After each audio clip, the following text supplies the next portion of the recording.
Esta puede ser quizá la tragedia que más le ha dolido a Bogotá. Reconstruimos también el dramático suceso con el relato de uno de los sobrevivientes. Esta es la historia de Sergio Andrés Polanía. La historia de Sergio Polanía es la de un milagro, o por lo menos eso podría considerar su familia.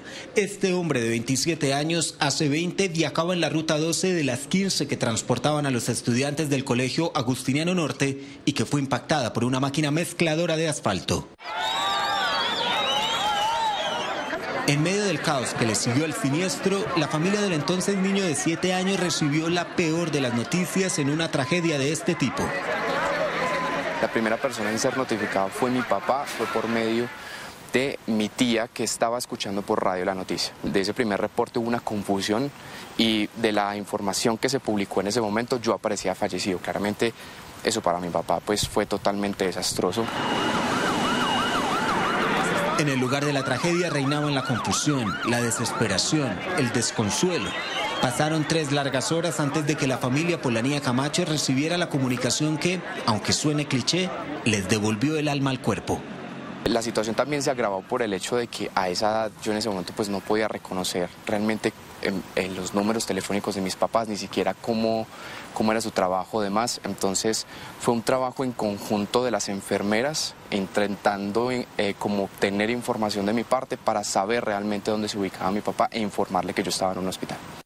Esa tarde de miércoles Sergio viajaba en la tercera fila del bus junto a 2 de sus compañeros y aunque narra que de ese día los recuerdos son vagos, en su mente quedaron grabados los minutos posteriores al siniestro.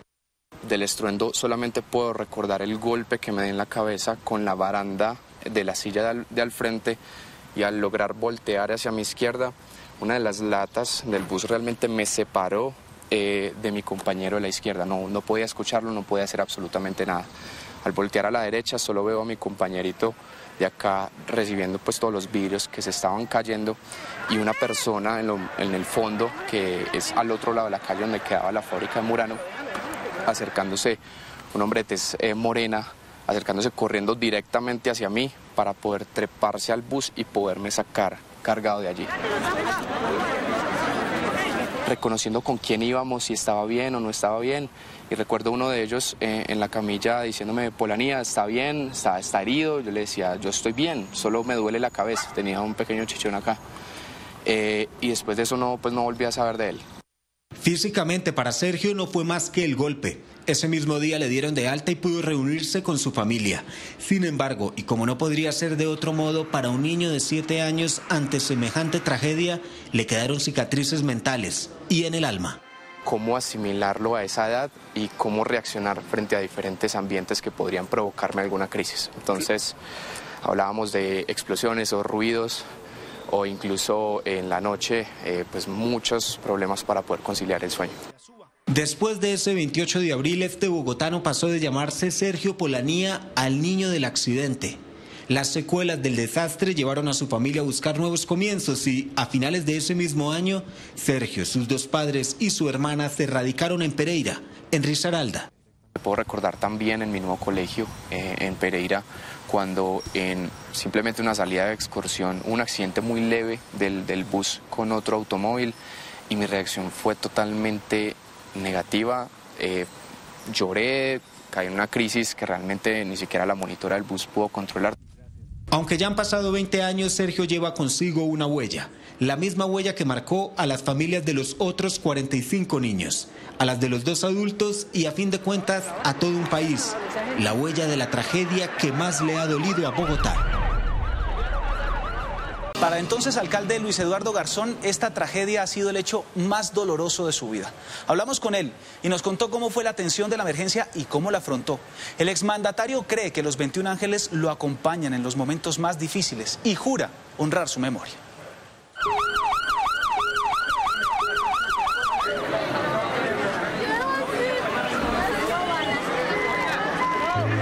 Es profundamente doloroso lo que ha pasado.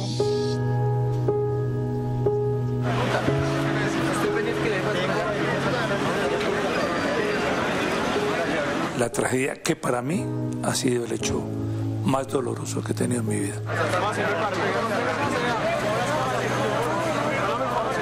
En medio de un evento en Usaquén, el alcalde Lucho Garzón fue informado del siniestro a las 4 de la tarde de ese miércoles. Cuando me llaman, me cuentan el accidente, yo no miré la dimensión, pero de todas maneras ni advertí la dimensión de eso, pero me fui con uno de los escoltas que tiene el alcalde en moto, llegué allá y ahí ya quedé absolutamente impactado por la dimensión. Conmoción, dolor e impotencia sintió al llegar a la avenida Suba y ver cómo quedó la ruta 12 del Agustiniano Norte. La escena era desgarradora. Es una cosa dantesca, es una cosa que emocionalmente es difícil de escribir. Salgo a los medios y no pude contener las lágrimas. Había una tristeza absoluta. Estuvo en el lugar toda la tarde, fue a la morgue, le dio el pésame a cada una de las familias y atendió medios. No regresó a su casa. A la medianoche volvió a su despacho. Pero tuve un desmayo, la primera vez que lo cuento. Y en el momento que tuve el desmayo, después de todo, me acuerdo ahí en un sillón, caí. Me diagnosticaron una diabetes crónica. Obviamente venía acumulada, pero creo que el estado emocional, no lo aconsejo a nadie, es pues hablar hoy 20 años después, pero sigue siendo el dolor porque tenía que morir en las condiciones. Tratas de no caerte emocionalmente porque es demasiado duro lo que vi. Lo que vi no lo puedo ni siquiera verbalizar porque es una situación que me acompaña todavía en muchas pesadillas que tengo. Era el alcalde, pero también era padre. Sus hijos estudiaron en ese mismo colegio. Aunque es escéptico y no cree en cosas sobrenaturales, siente una conexión especial con los 21 ángeles. Momentos duros yo me encomiendo, pues ya hay 21 ángeles y a mi mamá. Cree que en 2007 ellos le ayudaron cuando caía un aguacero torrencial en Bogotá que amenazaba con suspender el partido Colombia-Brasil de las eliminatorias sudamericanas del Mundial. Y el partido no se podía jugar, entonces perdíamos los 3 puntos. Y estando en el estadio les dije, chinos, yo me he portado bien, ayúdenme. Oye, eso fue como un acto de magia. En 10 minutos dejó llover y apareció el sol. Y me dieron 1 hora para secar los camerinos y se jugó el partido, quedó 0-0. Acompañó el dolor de las familias, respetó sus decisiones y se mantuvo en contacto.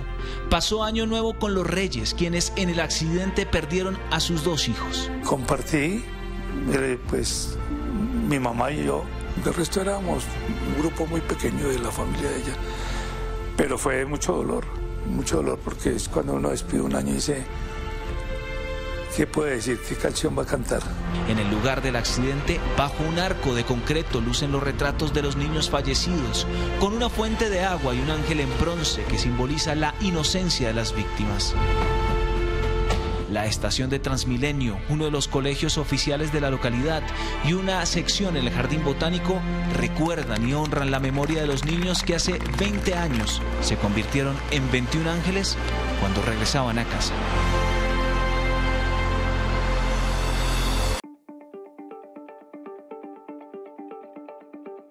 Suscríbase a nuestro canal de YouTube, active la campana y no se pierda las últimas noticias.